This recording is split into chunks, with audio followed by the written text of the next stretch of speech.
my name's Ricardo Rivera. I'm Josh James, and we're from Philly. Yeah. Our creative capital project is Vacant America. It's a series of site-specific video installations across the country, uncovering visual residues and physical memories from America's forgotten spaces.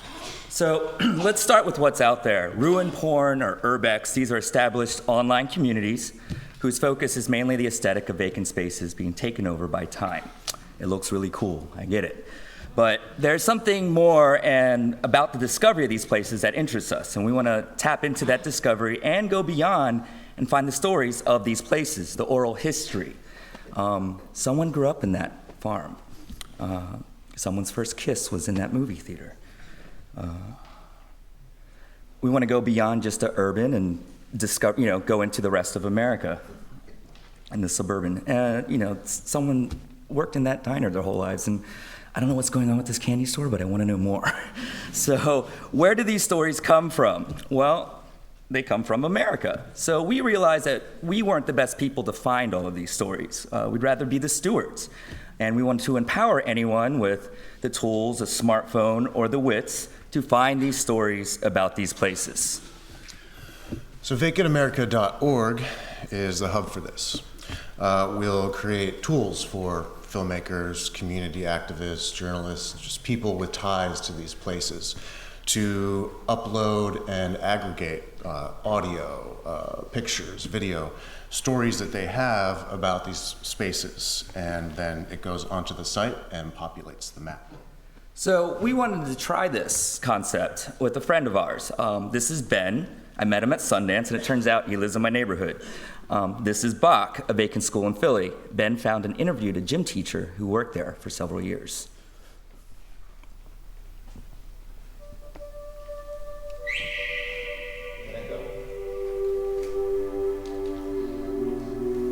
The gym, you can see the gym was small, and it wasn't like any elaborate gym downstairs and helpful, but it was the people who made it. As a young teacher, my first experience, just coming out of student teaching, and I came here and I thought like diving into heaven.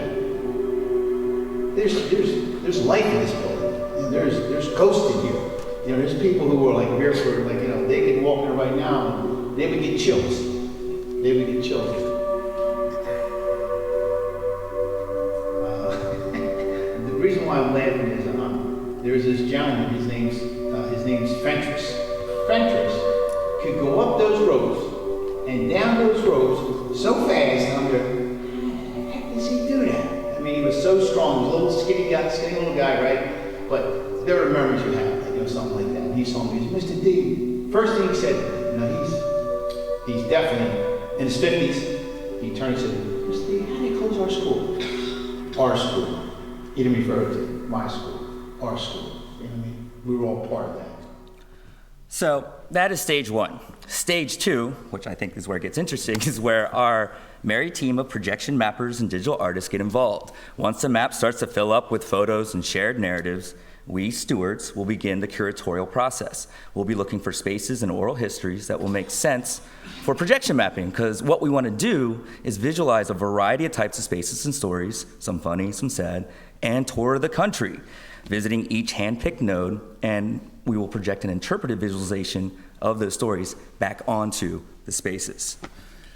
So when we create the content for these installations, we usually start with simple concept renderings, what we call mock-ups. This could be an example of the gym teacher story, but the best way to show you what this could look like is prior work. So here are some clips.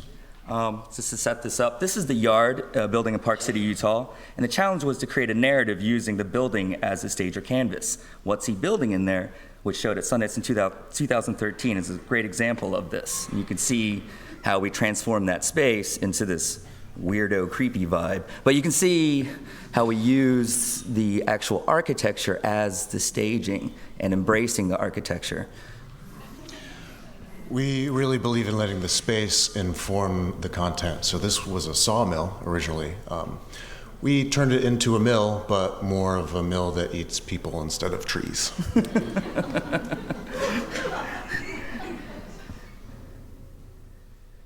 Another example, a little less weird, is we had to tell the story of Central Park, where we used the Bethesda Terrace in Central Park as a canvas, music by Sting, narrated by Kevin Bacon.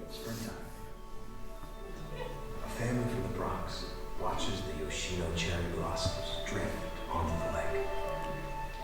Newlyweds from Toronto clip clop through Explorer's Gate, down the bridle path, past the bridge. We didn't write this script. Barnard student studies for finals. Robert Burns and Sir Walter Scott read over her shoulder. So recently we visited a railway tunnel in Philadelphia, and we wanted to get in there with this rig we created with a tiny projector and a camera on a movie, and with that we created these work samples. So in the early 1900s, the Reading Railroad built the Center City line, and this tunnel is a portion of it. It was used for freight up until the 90s. Its last customer was the Philly Inquirer. When they stopped printing the paper in the city, they didn't need the services of the rail anymore, so they shut it down. Now it's just empty. There's another part of this rail branch that's elevated and is being turned into a park on the model of the High Line in New York. But the future of the underground portion is uncertain, and also it's the center of a lot of political debate. So, one question we're always asked is, what is the final manifestation of this? Well, we feel this project can end up in several ways. It could be a documentary of all the installations, an interactive exhibit, and the website itself could keep thriving. I want to make a book. And We need stuff. other than money. So we need a team of developers for the app, the website, the portal. We don't know how to do that ourselves. And some advice, the legal implications and terms needed to use crowdsourced content, because it's kind of out of our wheelhouse. And most of all, looking at all of you, we need collaborators. Thank you, Creative Capital. Thank you, Ruby. Thank you.